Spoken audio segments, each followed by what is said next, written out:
Hello, and welcome to the Still to Be Determined podcast, the podcast that follows up on topics from the YouTube channel Undecided with Matt Farrell. Despite all appearances, I'm not Matt Farrell. I'm Sean Farrell.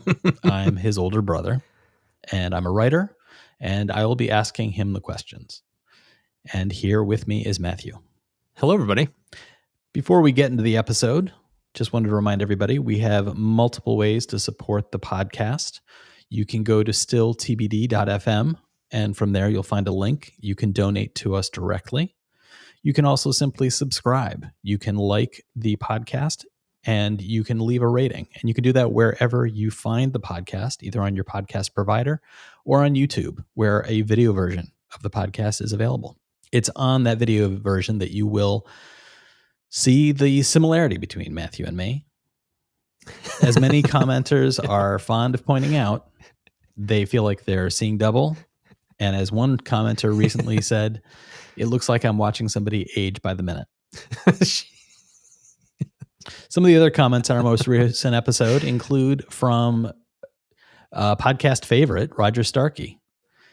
He was responding to a recent conversation we had about Peabody and Sherman, and my explanation for listeners who might be a little too young to remember who Peabody and Sherman are.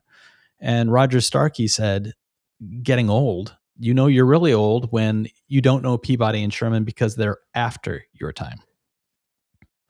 Roger, You may be older than we are, but you're clearly young at heart. So thank you for listening. And thank you for being such a constant commenter. We really love having you on the conversation. He also comments a lot on my videos. I love it. Thank you, Roger. We also have a comment from Shershag75Able, who questioned whether or not we have seen Debris. It's apparently a show on Sci-Fi, and they're asking if we've checked it out. I have not. Matt right now on the video is giving a knowing nod, so maybe we'll leave that for the end of the episode. Maybe he can bring that up then. Yeah. I'll be bringing it up later. So for today's episode, we're going to be talking about Matt's most recent video, which was off-grid living with solar. No question mark on this one. So that threw me off right from the beginning. I was like, this is a definitive statement. I don't know what to do. This one dropped on March 30th, 2021, which means we are officially a quarter of the way through the year. And oh my God. I can't. What is happening with time? Time means nothing.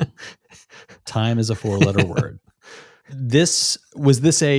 I'm sorry. It seems like Matthew's losing it now. No, it's like my gears on that one just clicked really slowly. I was like, yeah, time is a 4-letter word. It's a 4-letter word. Thank you. Sometimes it's a dirty one. So this most recent episode focused on your conversation with is this a former coworker or just okay? Yeah. Yeah. We worked together for a very long time. Yeah. So we know each other pretty well. This friend of yours decided to live off grid, not because he's trying to do anything illegal or escape from shenanigans in his past. He's not running from the FBI. He's married, but childless, but pet heavy. Very pet heavy. And they decided that while they are able, due to childlessness, to just explore the country. Yeah. I mean, Steve's a unique guy. I mean, he's always been a very fiercely independent type of person. And like, he used to live in Rhode Island. And even when he had a house, he was very much I always joked about the zombie apocalypse with him because he had his own chickens for fresh eggs. He actually I find it very funny because he has 2 bunnies as pets, but he also raised bunnies to eat. Oh boy. So he had his own meat. He had his own eggs. He even had honeybees at one point making his own honey. It was like he was going down this path of like just being his own little ecosystem. Right. And so when he said, hey man, I'm going to be getting an RV and putting solar on it and driving across the country, I was like, of course you are. It's like it fits right in with who he is. It's awesome. I love it. Yeah. I saw in the comments a number of people. I mean, it really seems to have tapped a vein of dare to dream. Like this thing about like just getting out on the open road and just driving. Well, but a lot of the comments were also, but then I remember I have children. Before you go on, I was going to say, when I was doing the video, we were editing it, putting it together, and I needed some exterior shots of his RV. And so I sent him an email. I'm like, hey, could you go grab some additional shots of the exterior? And he's like, sure. So later that night, I get an email with the videos and the photos of it. And it was the RV on the beach. And all I did was write back going, I hate you, period. That's all I wrote.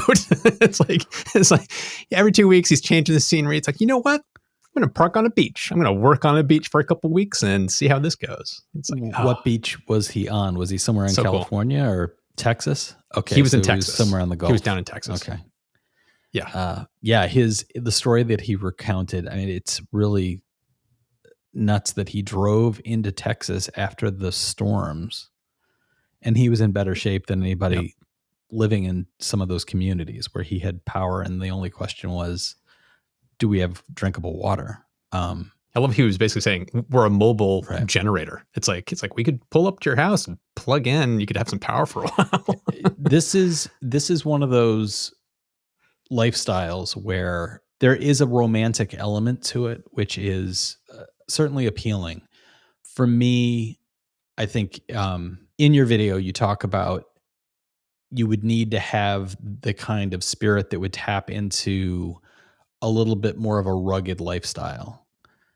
As somebody, I mean, just yesterday, spent the day, it was a nice day here in New York.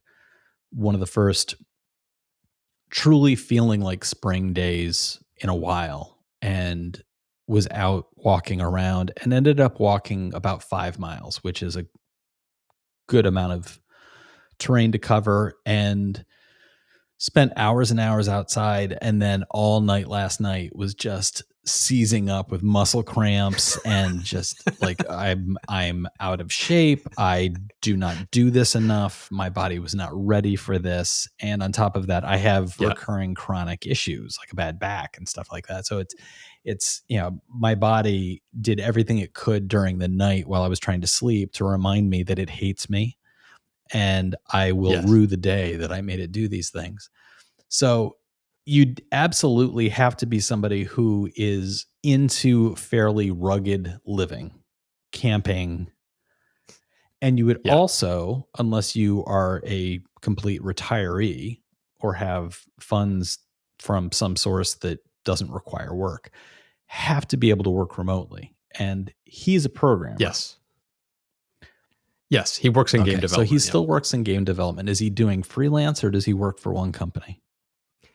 He works for one company. He's his full-time employee. I mean, he was working because of the pandemic and stuff like that. But even before the pandemic, he was working remotely from home a lot because he lives in Rhode Island and a lot of the office is in Boston. So it's like it's a long trip. So you get to work from home every once in a while. And it's like, I can work remotely. There's nothing that says I have to be in the office. So he got permission to basically be 100% full-time because the pandemic was doing that anyway. And so they're just taking advantage of it of like, forward ho, let's go across the country.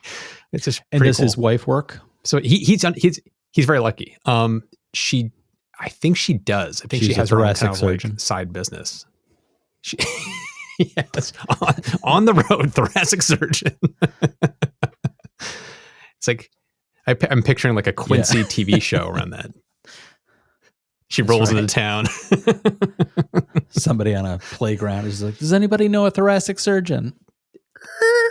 Exactly.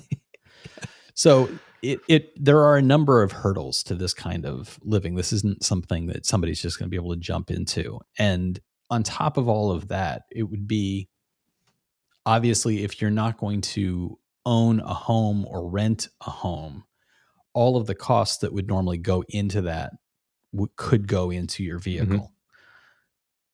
Yep. Do you know approximately what a cost would be around that? Like he's got 4 certain solar panels. He's got battery packs that are lithium battery packs. Yes. Just crunching numbers off the top of your head, or do you know? He told me, I'd have to look it up, but it was over $10,000 he spent on everything. The batteries alone. Just equipment. That wouldn't include the vehicle. Correct. The batteries alone that he has 3 of those batteries. Just one of those batteries is like a couple $1,000. So it's like he probably has, $3,000 to $5,000 of batteries. He probably has a few $1,000s of solar panels. The company that put that thing together for him once again, a few more $1,000. So it's like it's easily $10,000+ of equipment that he bought to retrofit the RV, and then there's the cost of the RV. So it's not a cheap endeavor, but you got to remember that's their home. It's like people spend $200,000 buying a house. It's like he spent less than that on an RV and the retrofit, and he has no rent to pay. He's, generating his own electricity. He's only having to pay for the RV parks, the basically the rental fee for the spot where you plug in. It's like he's just having to pay those, and so it's like that's his rent, which is still much lower than rent. So his daily living costs are dramatically lower than being in an apartment or in a house. And what's the longevity of this kind of lifestyle? How long does he envision doing this? He's looking at doing this for probably, I think he said like a year or two, a couple of years.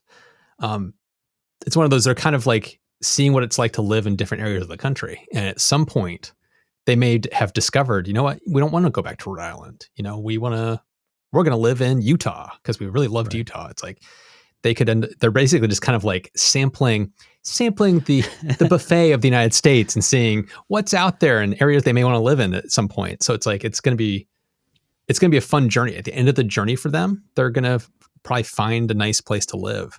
I have a patron that let me know that he did this, and he lived on the road. I think he said for 3 years doing it this way. And then somebody else in the comments, I should have written down their name. He said he lived this way for 5 years. So it's like, it's definitely something that you can do and get used to. But those guys who talked to me about that also didn't have kids when they were doing this. So it was either them and their wife or just them that was doing this. I can't imagine doing it with kids. I can't imagine doing it with kids, and I can't imagine doing it without kids. This is, again, one of those things that just strikes me as some people just have wanderlust. They hear that call and they want to get out and do that. And there is a romantic side of me that says it would be amazing to do something like that. And it certainly seems like it would be best served to be on the younger side when you have the ability to do these things. I can't imagine the time in my life when I will have retired that I will have nearly the gumption to get up and go and put together an RV and live like this. Especially with the menagerie of animals he has. He is Dr. Dolittle. I don't know how he gets them to all hold hands and sing Kumbaya, but I don't know if you saw some of the video shots. It was like the cat was just hanging out with the rabbits. It's like, how does that work? And then there's 2 gigantic dogs. It's like, what is going on? And I assume the chickens are no longer around. The chickens are no longer around now. So one of the comments that stood out for me was from Mr. Aroshan. And Mr. Aroshan wrote, I live off-grid in an RV, traveling to and staying in areas where I want to stay. Someone asked me once how long it would take to recoup the money I spent on solar. I pointed out that in one spot we stay, our nearest neighbors paid about $5 million for the houses they have. We paid nothing. So our system paid for itself the first time I was able to stay at a place like this with no noise from a generator. That's kind of puts things into perspective. You're spending money on things that, for somebody who lives in a stationary home, it seems like, that's all extravagant expenses, but it's a redirection of your funding to other types of lifestyle. Exactly. Yep. So I just think that kitting out a thing like that, if you were to do it, would your needs be similar to what he did? It seems like what you point out in your video is you have needs from your YouTube industry to be able to download massive files, and you're doing a different style of thing. But aside from that, do you think you'd be able to manage with a life that would feel similar to what you currently do? Would you be able to fit into that kind of RV lifestyle? I could. The funny thing is, like, if you want to talk about how much data I'm uploading and downloading every month, I actually just looked into this recently. I used about 2 terabytes of data every month, with how much video and stuff I'm downloading and uploading every month. So I'd have to figure that out. It was one of those, it would have to be something like Starlink or Go Home. But it's conceivable. Yeah, it's conceivable that I could do this. And what he did for how he sized his system, which I thought was really funny, which was just max it out. Like, how much space do we have for batteries? Let's just pack as many batteries as we can. How many solar panels can we fit? Let's just deck it out. And it's like, it's more than he needs, but it gives you that headroom to know that you don't have to worry about it. And if there's periods where it's very rainy and very cloudy for a bunch of days in a row, you still don't have to worry about it. So it's totally doable. Yeah, I think for me, the biggest issue would be, I like my streaming programs. I like my streaming movies. Yeah, it comes back down to the internet. Yeah, it's like I like my video games. So it would be things like that. But I agree with you. It's like the expectation around what you would have would be achievable. So, yeah, it just comes down to, come on, Elon, get those satellites up faster. We need a really good, solid Starlink internet connection, and then we could live wherever we want. And of course, if we also get the Neuralink, all we really need is a drone to go to those places, and we can just vegetate in our living room and think we're living. It's the Matrix. We will be living the Matrix. You know, you sit up, I know Kung Fu.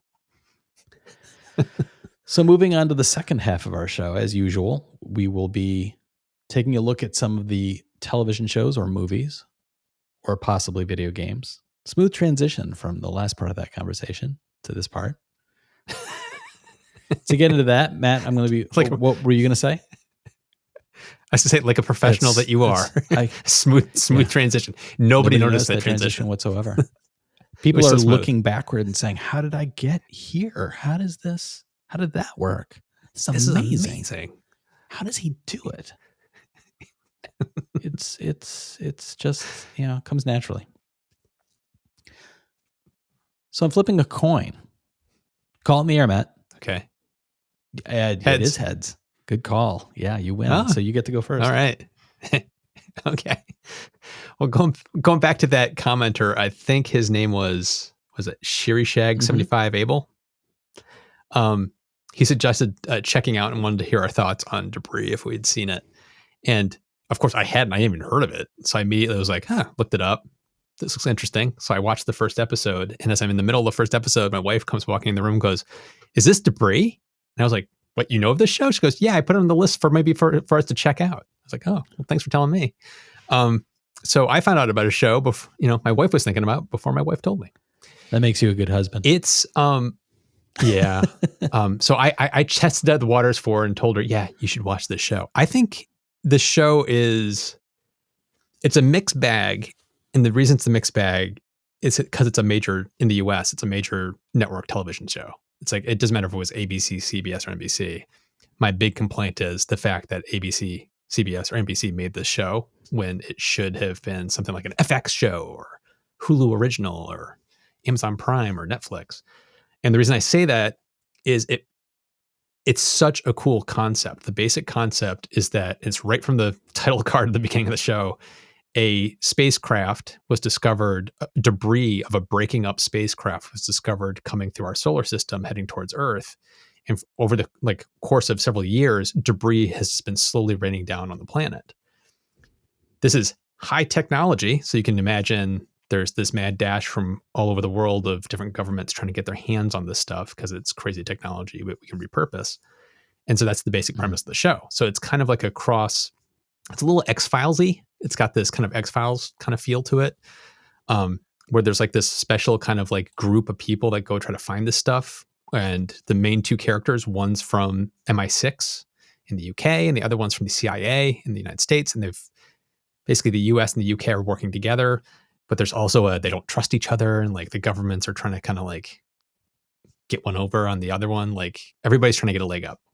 So you can kind of see where the show is going to go of like the technology that's way beyond our understanding and grasp, what kind of ramifications it could have on a society and a civilization when that happens, which is a really cool concept. I just like the way it's going, and it's right up my alley. But my whole hesitation comes down to flashbacks to Lost. So here's a concept of what's this island? Why does this island exist? What's the smoke monster? What this mystery box of the island? What the hell is the island? And all this crazy cool stuff, and just these like little dribs and drabs of all this interesting things that at the end of the show they never really answered in a satisfying way, and it was, you know, they just petered out because they didn't really get to the root of what a lot of people were interested in. The hook of the island never got paid off in a way that was satisfying. And that's my problem. I can sense it. I can taste it. I can tell it's going to let me down because they're not going to get to the root of the issue. Because for me, it was like, okay, that's interesting and all, but why did that spaceship break up in the first place? Is there something big and bad happening out there that's coming into our neck of the woods that we should be worrying about? Are these guys going to be coming back to try to find their ship? Are they going to bring some friends? Are we going to be in deep doo-doo? It's like, it's one of those. My mind immediately went to the bigger picture of what hell is coming towards Earth, and we're bickering over the little bits and pieces that fell to our planet. And I have a feeling the show is not going to even touch that. I have a feeling they're just going to keep that like off in the ether, and they're going to just focus on the infighting on the planet. And the show will last for a few seasons and then peter out and go away. And it's kind of like, that's my concern, where I feel like if it was a different company making the show, I would have more confidence that they would probably be going bigger picture over time. You would hope that, and really go, to go back to your comparison to Lost, you would hope that they know the answers to what those things are before even starting the show. And in a lot of cases, they don't. They don't. Network sometimes simply does not know the answers. Because it's NBC, it's going to probably stay a procedural, a very procedurally show. And because of that, they're not going to want to grapple with these long, huge, overarching, especially like sci-fi special effects laden things they would need to do. It's like where things like Netflix do that in their sleep. It's like NBC does not. So it's like, I just worry about, but the show's production quality, it looks like a film. It looks really well done. The writing was very good. The acting was excellent. I thought the male lead, who's the CIA guy, I thought he was overacting a little bit, but overall, I thought it was a very good show. I'm interested to see where it's going. I'm going to keep watching, but I just know my heart's going to be broken by the end of it. The other thing I wanted to bring up, do you have anything you want to say on that? I just wanted to say, I agree with you that the setup, I think, calls out for the bigger picture. That would be where I would be interested, is sort of like the movie Arrival. You know, it has that thing that's happening in the immediate moment. And the entire reason for it is the movie is saying, this is happening because of something that's going to happen in the future. And it's pointing to a much bigger picture. And it's not pointing to a sequel. It's just simply within the confines of the story, the author knew this is happening because of reasons. And it's, as you were describing, I didn't know what the premise of the show was. Immediately, as you said, things are raining down on the Earth that are these high-level tech from a spaceship debris.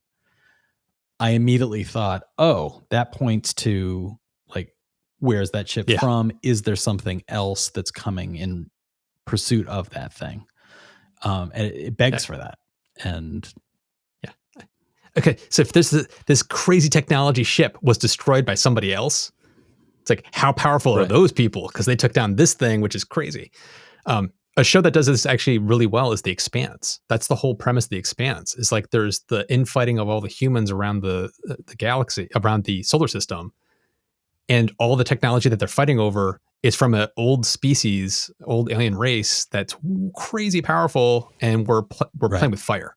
And it deals with that directly with the history of that thing. So it's like, it's fascinating to watch that unfold.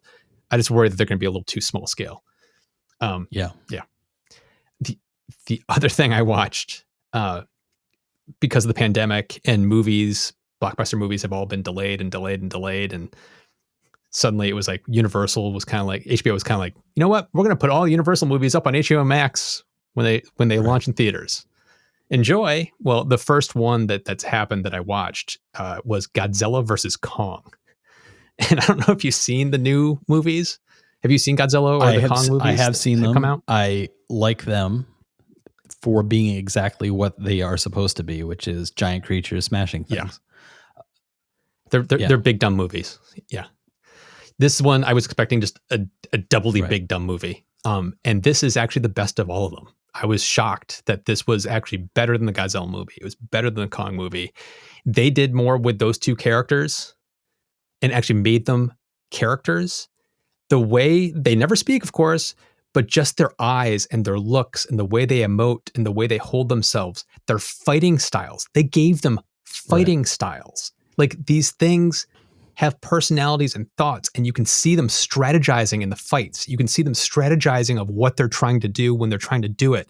And when that thing, they try to do it and it fails, you see them go, because they're frustrated because it didn't work right, or they got duped by somebody else's maneuver or something like that. It is incredible what they did just for the character of the gigantic titans that are fighting that I haven't seen in any of these movies ever. And it's like, it was like, bravo, guys. It's like the rest of the movie could be crap, but the anytime these two guys are on screen going at it, it's like, all right, this is game on. Like, it sounds like the filmmakers really embraced something, which is something that I had hoped for going into these new versions of these movies, which is to Godzilla or to King Kong, they are not giant. They are, it's no different than watching, if you watch an animal documentary and you watch lions hunting animals on the plains of Africa, to the lion is not scary.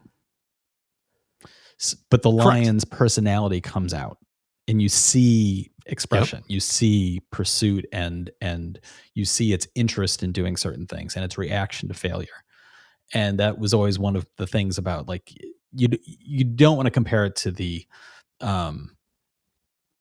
Japanese Godzilla movies. People in rubber suits are not going to be able to do anything with emoting, but to compare it to something like the Matthew Broderick Godzilla, which is, I mean, it's like ripping open a garbage bag and watching stuff spill out. It's just, there's nothing there. Well, all these movies tend to fall into the trap of the monsters are the spectacle, but then the rest of the 80% of the movie is some inane storyline with human characters you really don't care about. And it's like, just get back to the monsters. This movie actually finds a good balance between how much monster stuff you're seeing and how much human stuff you're seeing. And all of the human stuff that you see is meant to drive the monster stuff forward, where usually in some of these previous ones, like the previous Godzilla and the previous King Kong, there was the balance was off and they spent too much time with storylines of humans trying to overcome their emotions and somebody like, running around Godzilla. I don't care about you. And their entire thing is, I have daddy issues. And he's like, I don't. Correct. So basically, the humans are there as exposition machines. And I don't mean that they're saying what's happening, but what they are doing is unfolding the backstory behind Godzilla, behind Kong, behind why this stuff is happening and how it's unfolding, and the humans actually having some agency in the story and actually helping Kong at points and helping Godzilla and doing different things to try to nudge it in different directions, and they succeed at doing that. So it wasn't just humans having stupid emotional storylines that you don't really care about because you're here for a monster movie and they're just getting dragged along. There was enough interest in the human storyline where they didn't overstay their welcome for me. So it's like I'm not calling it a good movie. Make that very clear. It's not a great movie. But if you're in for you want a summer blockbuster, get out the popcorn, turn the sound really loud, and just having fun, I was very happy, especially the fact I didn't have to pay a dime extra to see this movie. It was just, I already have HBO Max and there it was. It's definitely worth watching. Yeah, we just watched the Kong Skull Island I think it was about 3 weeks ago. And we did that in preparation of being able to watch this soon now that it's out. For the things I wanted to talk about, going completely the opposite direction, I wanted to talk about a movie which ties into the nomad lifestyle. I think I talked about this a couple of weeks ago. I just wanted to refresh everybody's minds refresh everybody's memories about it. It's Nomadland with Frances McDermott, and it's directed by Chloe Zhao. And it is the story of a woman whose life after the passing of her spouse becomes one of living off the grid in an RV. And she doesn't have an RV. She has a van, and it is a very intimate, very personal story of this woman moving from place to place, doing temp work, largely around seasonal work in different areas. One season she might be working on an orchard. Another season she goes into a Amazon shipping center where she works for a period of weeks before the holidays. She just follows the weather and follows her, sort of just follows the wind, kind of. And it is a story about a person who's detached from society and from her family. And there's a loneliness to it, but it's a very, very personal portrayal of that kind of lifestyle. And it is based on a nonfiction book. And what they ended up doing was they made a movie in which they incorporated actual people who live this lifestyle and then put actors into it to play a storyline that goes as the through arc of that. So they are showing you actual people who live this lifestyle and the reasons for why they live this lifestyle. And then the main story arc around this woman and the question of will she put roots in? Will she find a place to put roots in? And ultimately, for some people, where you put roots in is connected to people. So it's, will she put roots in because of connections to specific people? And it's a very lovely film. And the director, Ms. Zhao, is going to be the director on Marvel's The Eternals, I believe it is. So this is, Oh, wow. After watching this movie and finding out that she was going to be directing this, I was just like, Marvel's ability, Disney's ability to connect really talented directors that do not have a background in getting action on the screen is very impressive. And I'm thinking about like Thor Ragnarok, with bringing in a director who is known for small, intimate comedies. And then this movie where it's a deeply personal story about loss and about personal connection to other people. Thinking about, they bring in these directors to tell these stories about superheroes, and I'm really looking forward to seeing what she does next with that future movie. I think it's going to be a 2022 film. The other thing I wanted to mention is another movie from 2020, and Nomadland has been nominated for a lot of things. I don't know if it was nominated for any Oscars. I believe it was. But the other movie is another Oscar nominee, and it is called Another Round. And it's directed by Thomas Vinterberg, and it stars Mads Mikkelsen. And this is a foreign film. It's Danish, and Mads Mikkelsen, most people would know him as Hannibal from the TV series. He's awesome. He was also in the first, the Casino Royale, as the main villain in that James Bond film. And Mads Mikkelsen, he is such a captivating performer. He is so easy to watch, and you just want to, like, there were moments in this movie where you just want to study him as a person, just sitting in a place. And it's very, very, it's a beautiful movie to watch. And it is the story of four men who are teachers, and they go into a bizarre experiment to basically live out the idea that people are born with their blood alcohol content too low by 0.05%. So they agree that they will all try to maintain that blood alcohol content level by just drinking a little bit during the day. And they set up parameters that it will only be on weekdays. It will only be at work. It will only be till 8 p.m. And when they put this slight buzz on, how does it improve them? It is a little bit like an ensemble leaving Las Vegas.